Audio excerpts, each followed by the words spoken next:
नमस्कार। Chief justice Shri N V. Ramanna ji, justice justice U Lalit ji, विधी आणि न्याय मंत्री Shri Kiren Rijiju ji, justice D Y. Chandrachud ji, attorney general Shri K Venugopal ji, सर्वोच्च न्यायालयाच्या बार संघटनेचे अध्यक्ष श्री विकास सिंह जी आणि देशाच्या न्यायव्यवस्थेशी संबंधित बंधू आणि भगिनींनो, देवी और सज्जनों, आज सकाळीच मी विधिमंडळ आणि कार्यकारी मंडळांच्या सदस्यांसोबत होतो आणि आता न्यायपालिकेशी संबंधित तुम्हा सर्व विद्वानांसोबत आहे. आपल्या सर्वांच्या भूमिका वेगवेगळ्या आहेत, जबाबदाऱ्या वेगवेगळ्या आहेत आणि काम करण्याच्या पद्धतीही वेगवेगळ्या असू शकतात. मात्र आपल्या आस्था, प्रेरणा आणि ऊर्जेचा स्रोत मात्र एकच आहे, आपले संविधान. मला आनंद आहे की आपली ही सामूहिक भावना संविधान दिनाच्या या कार्यक्रमाच्या निमित्ताने व्यक्त होते आहे.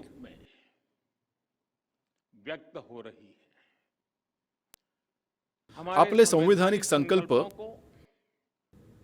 यातून अधिक दृढ होणार आहेत. यासाठी या कार्याशी संबंधित सर्व लोक अभिनंदनास पात्र आहेत. माननीय श्रोते हो, स्वातंत्र्यासाठी आपले आयुष्य वेचणाऱ्या लोकांनी जी स्वप्ने पाहिली होती, त्या स्वप्नांच्या प्रकाशात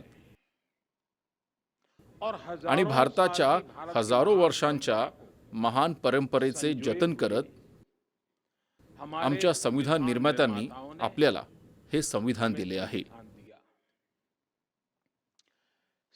शेकडो वर्षांच्या पारतंत्र्याने भारताला अनेक संकटांचा सामना करावा लागला. कोणी एकेकाळी सोने की चिडिया म्हणून गौरवला जाणारा भारत दारिद्र्य आणि उपासमारी तसेच आजारांनी ग्रस्त झाला होता. या पार्श्वभूमीतून देशाला बाहेर काढण्यासाठी आपले संविधान कायमच आपल्याला मदत करत आले आहे. मात्र आज इतर देशांच्या तुलनेत पाहिले तर जे देश साधारणपणे भारताच्याच आसपास स्वतंत्र झाले होते, ते आज आपल्या कितीतरी पुढे आहेत. म्हणजेच आपल्याला अजून बरेच काही करणे बाकी आहे. आपल्याला मिळून आपल्या उद्दिष्टांपर्यंत पोहोचायचे आहे. आपल्या सर्वांनाच कल्पना आहे, आपल्या संविधानात सर्व समावेशकतेला किती महत्त्व देण्यात आले आहे. मात्र हे देखील सत्य आहे की स्वातंत्र्य मिळून इतकी वर्ष झाली तरीही देशात अनेक लोक विकासाच्या परिघाबाहेर राहण्यास बाध्य आहेत.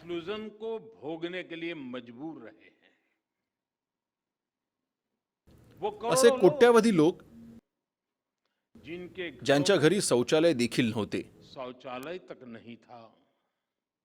असे कोट्यावधी लोक जे विजेअभावी अंधारात आपले आयुष्य व्यतीत करत होते, असे कोट्यावधी लोक ज्यांच्या आयुष्यातला बराचसा वेळ थोडेसे पाणी गोळा करण्यात जात होता. त्यांच्या पीडा, त्यांच्या वेदना समजून घेत त्यांचे आयुष्य सुखकर करण्यासाठी स्वतः कष्ट करणे, हा माझ्या मते संविधानाचा खरा सन्मान आहे. आणि म्हणूनच मला आज आनंद आहे की देशात संविधानाच्या या मूळ भावनेशी अनुरूप बहिष्कृततेच्या स्थितीला सर्वसमावेशकतेत बदलण्यासाठीचे भगीरथ अभियान अत्यंत वेगाने सुरू आहे आणि त्याचा सर्वात मोठा लाभ आहे हे देखील आपण समजून घेतले पाहिजे. ज्या 1 कोटींपेक्षाही अधिक गरिबांना आज आपले पक्के घर मिळाले आहे, ज्या 8 कोटींपेक्षा अधिक कुटुंबांना उज्ज्वला योजनेअंतर्गत मोफत गॅस जोडण्या मिळाल्या आहेत, ज्या 50 कोटींपेक्षा जास्त लोकांना मोठ्या मोठ्या रुग्णालयांमध्ये 5 लाख रुपयांपर्यंतचे उपचार मिळाले आहेत, ज्या कोट्यावधी गरीब कुटुंबांना पहिल्यांदाच विमा, अनाई पेन्शन सारख्या पायाभूत सुविधा मिळाल्या आहेत, त्या गरिबांच्या आयुष्यातील खूप समस्या कमी झाल्या आहेत. या योजना त्यांना एक मोठा आधार देणाऱ्या ठरल्या आहेत. याच कोरोना काळात गेल्या काही महिन्यात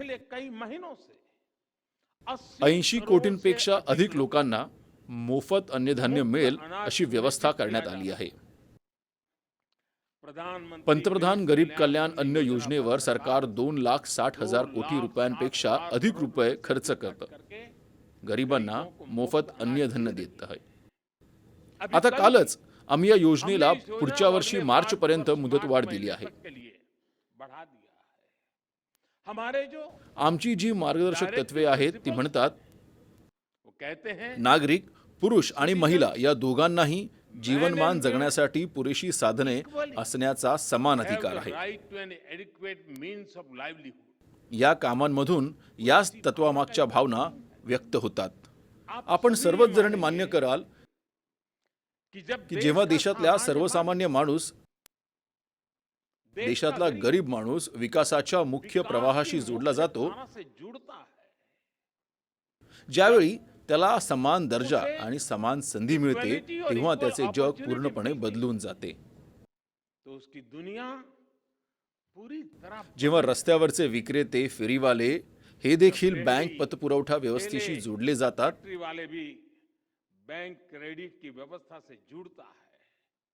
त्यावेळी त्यांना राष्ट्र निर्मितीत आपणही भागीदार असल्याची जाणीव होते.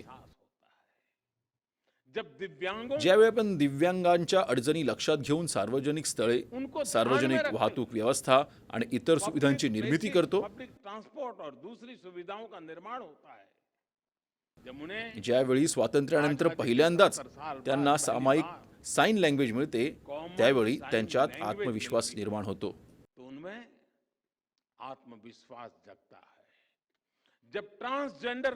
ज्यावेळी तृतीयपंथीयांना कायदेशीर संरक्षण मिळते, तृतीयपंथ व्यक्तीला पद्म पुरस्कार दिला जातो, त्यावेळी त्यांची देखील संविधानावरील श्रद्धा अधिक मजबूत होते. ज्यावेळी तिहेरी तलाक सारख्या कुप्रथेविरुद्ध कठोर कायदा तयार होतो, त्यावेळी त्या मुली भगिनींच्या संविधानावरचा विश्वास अधिक दृढ होतो.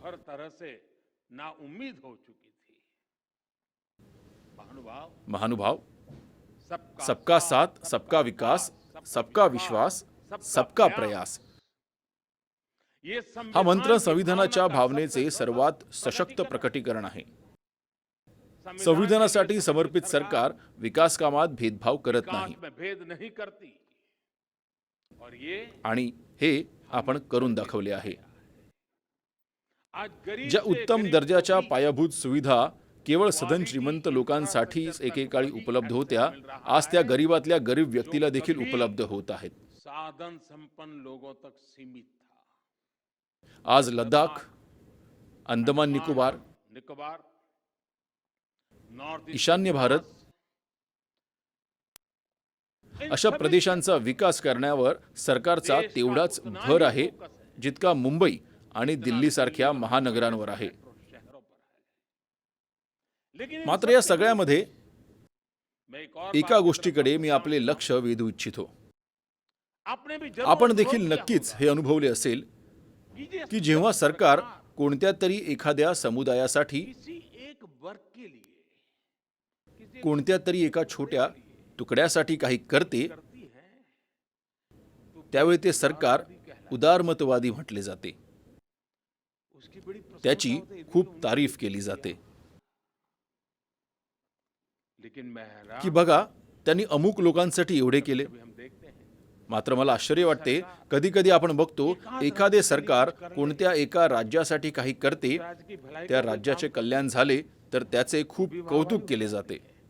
लेकिन जब सरकार मात्र सरकार जेव्हा सबके हीच लिए कामे करती सर्वांसाठी करते, प्रत्येक हर नागरिकासाठी नागरिक के लिए करते, करती है, प्रत्येक हर राज्यासाठी राज्य के करते, लिए करती है, तो उसे तेव्हा उतना महत्व त्याला नहीं तेवढे दिया महत्व जाता, दिले जात नाही, जिसका त्याचा उल्लेख देखील केला जात नाही. जिक्र तक नहीं होता है. सरकार की योजनाओं से कैसे हर वर्ग का, हर राज्य का समान रूप से भला हो रहा है, इस पर उतना ध्यान नहीं दिया जाता है. पिछले गेल्या 7 7 वर्षात आम्ही कोणताही भेदभाव न करता, पक्षपातीपणा न करता, समाजातील प्रत्येक व्यक्ती, प्रत्येक घटक आणि देशाच्या कानाकोपऱ्यापर्यंत विकास पोहोचवण्याचा प्रयत्न केला. हर वर्ग और देश के हर कोने तक पहुंचाने का प्रयास किया है. याच वर्षी 15 ऑगस्ट रोजी मी गरीब कल्याणशी संबंधित सर्व मैंने गरीब योजनांचे कल्याण से एकत्रीकरण जुड़ी करण्याविषयी योजनाओं के बोललो होतो सेग्रीगेशन की बात कही. और इसके आणि लिए ते करण्यासाठी आम्ही मिशन मोडवर काम करत आहोत. सर्वजन सर्वजन हिताय, सर्वजन सर्वजन सुखाय सुखाय हा मंत्र घेऊन पुढे कार्य करण्याचा आमचा प्रयत्न आहे. कार्य करने का हमारा प्रयास है. आज इससे देशाचे देश की चित्र तस्वीर कसे कैसे बदलते आहे, बदली है, ये हमें हे हाल अलीकडेच के प्रसिद्ध झालेल्या राष्ट्रीय नॅशनल कुटुंब फॅमिली आरोग्य हेल्थ सर्वेक्षण रिपोर्ट अहवालात दिखाई देते. आपल्याला दिसते आहे.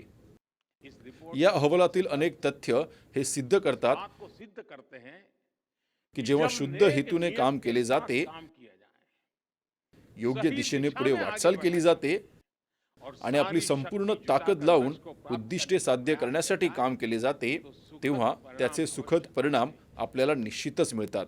स्त्री पुरुष समानतेविषयी बोलायचे झाल्यास आज पुरुषांच्या तुलनेत मुलींची संख्या वाढत आहे. बढ़ रही है. गरोदर महिलांना रुग्णालयात प्रसूती करण्याच्या संधीमध्ये वाढ झाली आहे. यामुळे इस वजह से माता मृत्यूदर, शिशु मृत्यूदर कमी झाला आहे. याशिवाय असे अनेक इतर निर्देशक आहेत ज्यावर आपण एक देश म्हणून उत्तम कामगिरी करतो आहोत. कर रहे हैं.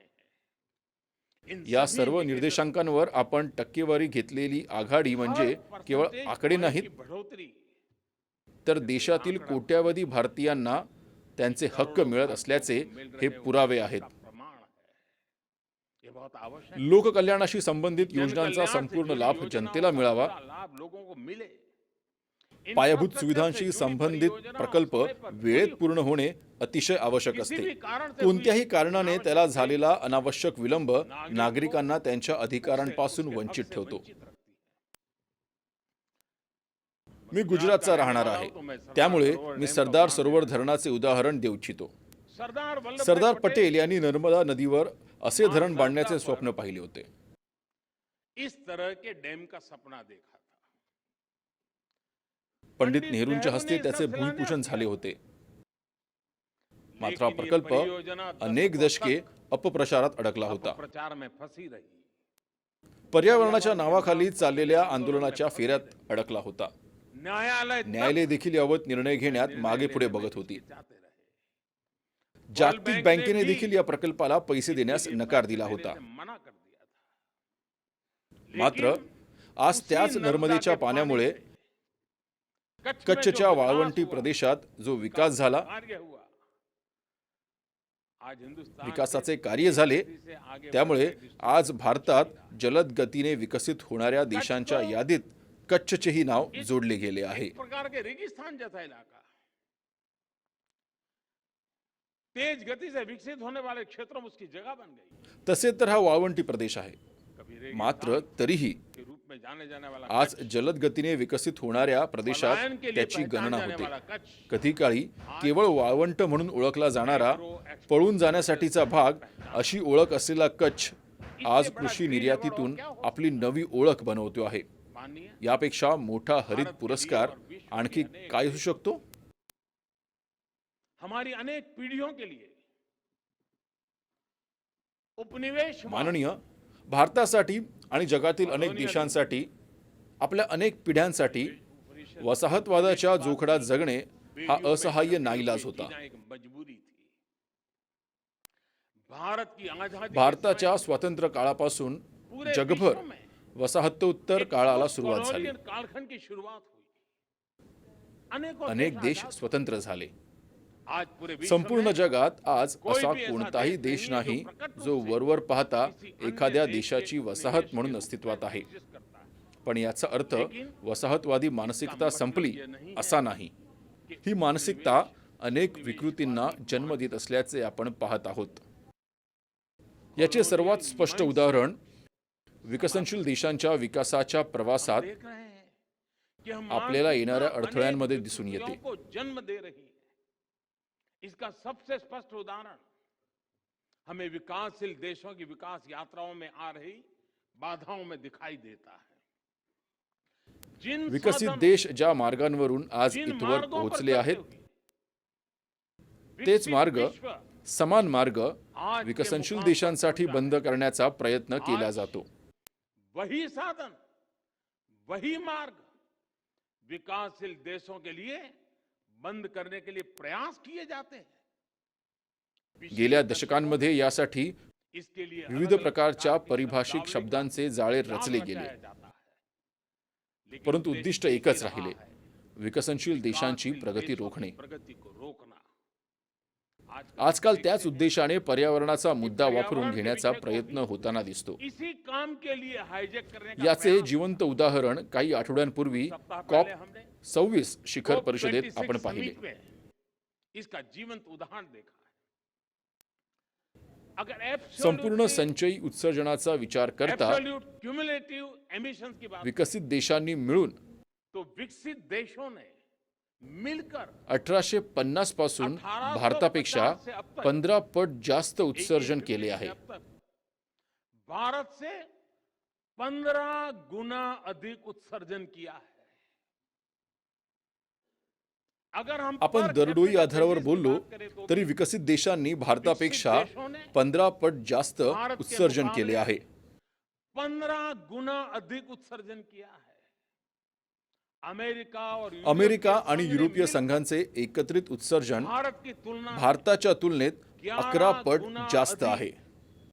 एब्सोल्यूट यामध्येही क्युमुलेटिव्ह दरडोई आधारावर अमेरिका आणि युरोपीय संघाने भारतापेक्षा 20 पट जास्त उत्सर्जन केले आहे. अमेरिका और यूरोपीय संघ ने भारत की तुलना में 20 गुना अधिक उत्सर्जन किया है.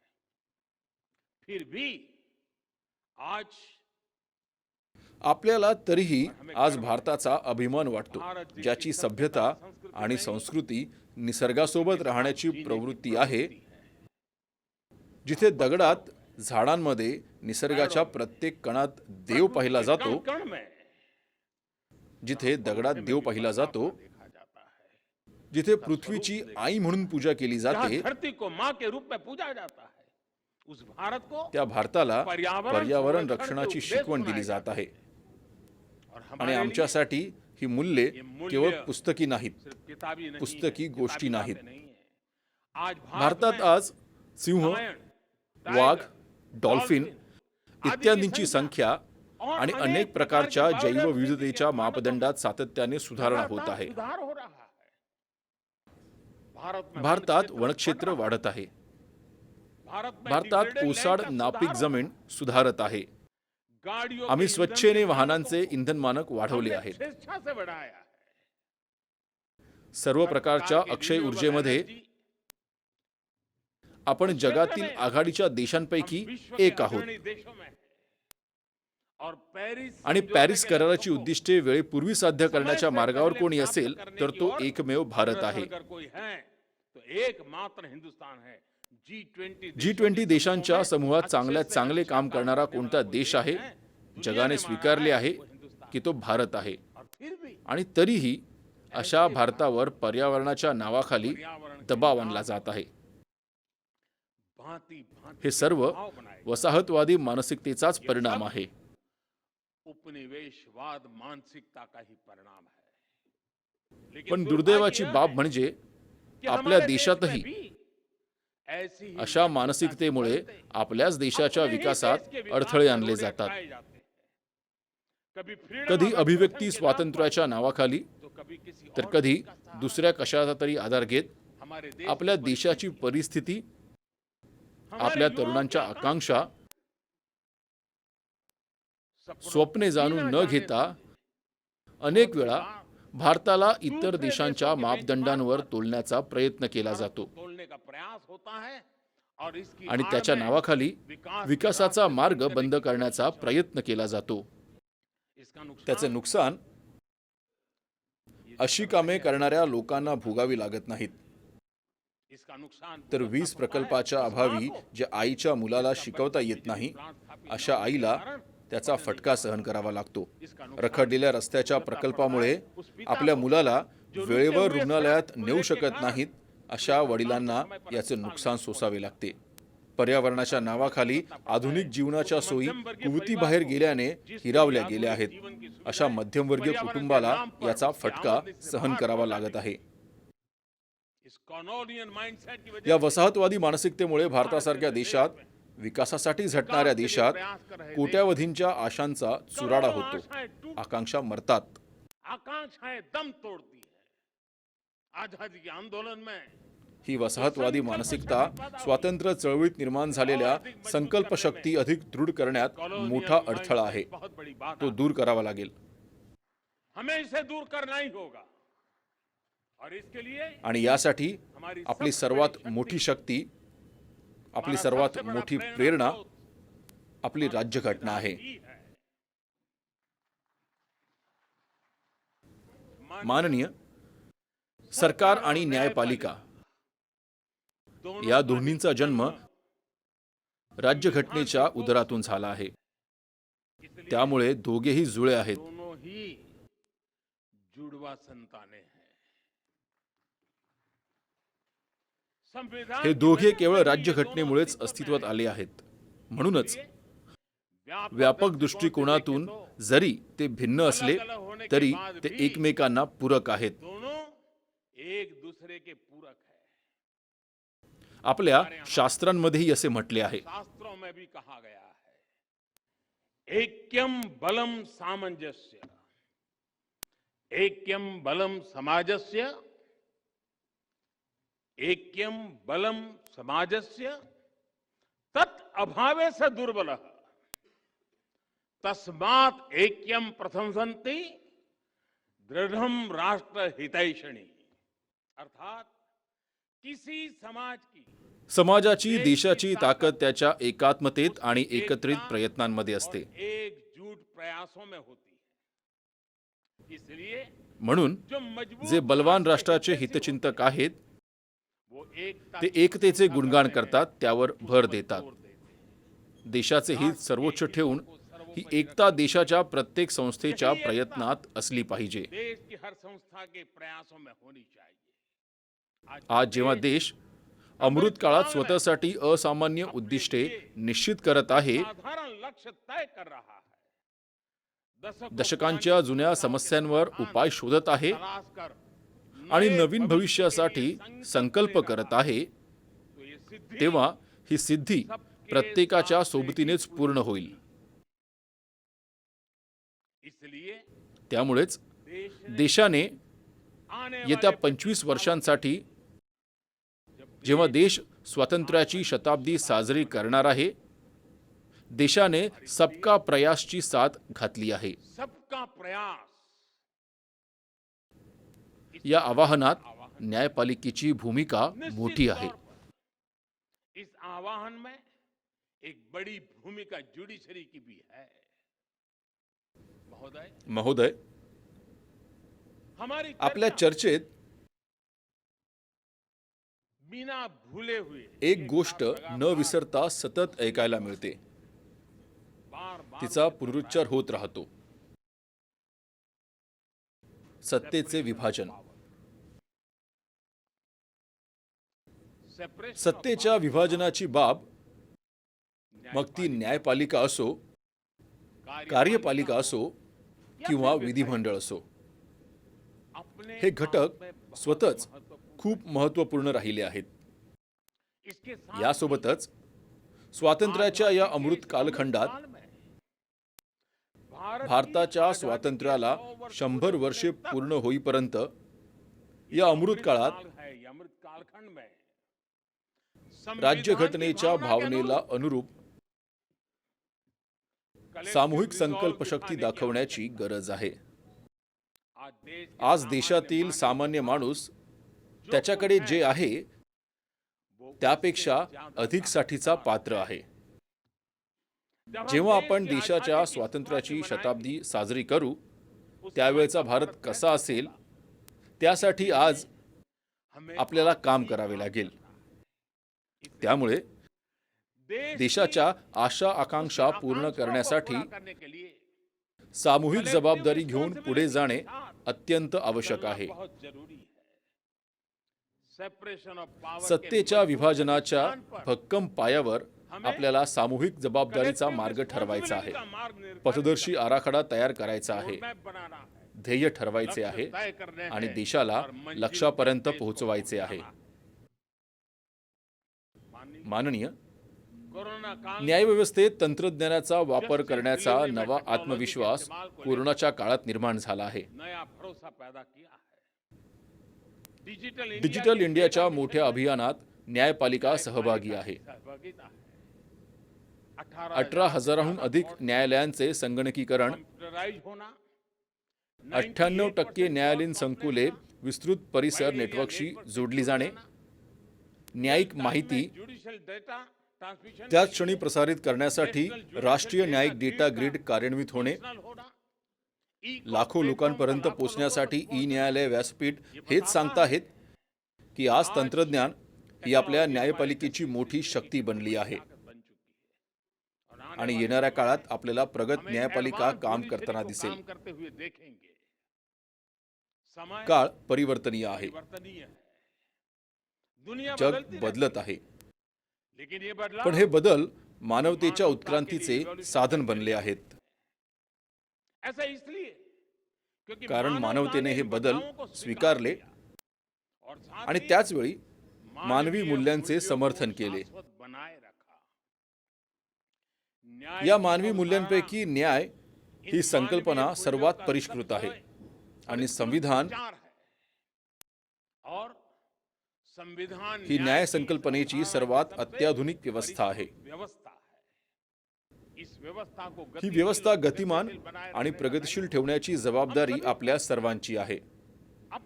आपण सर्वजण ही भूमिका पूर्ण निष्ठेने पार पाडू आणि स्वातंत्र्याच्या 100 वर्षांच्या आधी नव्या भारताचे स्वप्न पूर्ण होईल.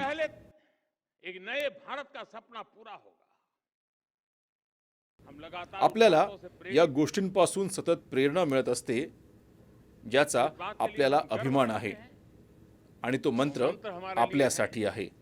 संगच्छद्वम संवदवदम संवो मनासानी जानता. आमची ध्येय समान असावीत, आमची मने समान असावीत. आम्ही एकत्रितपणे आम्ही ती उद्दिष्टे साध्य करावीत. याच भावनेने आज संविधान दिनाच्या या पवित्र वातावरणात तुम्हा सर्वांना आणि देशवासियांना अनेक शुभेच्छा देऊन मी माझे भाषण समाप्त करतो. पुन्हा एकदा तुम्हा सर्वांचे खूप खूप अभिनंदन. खूप खूप धन्यवाद.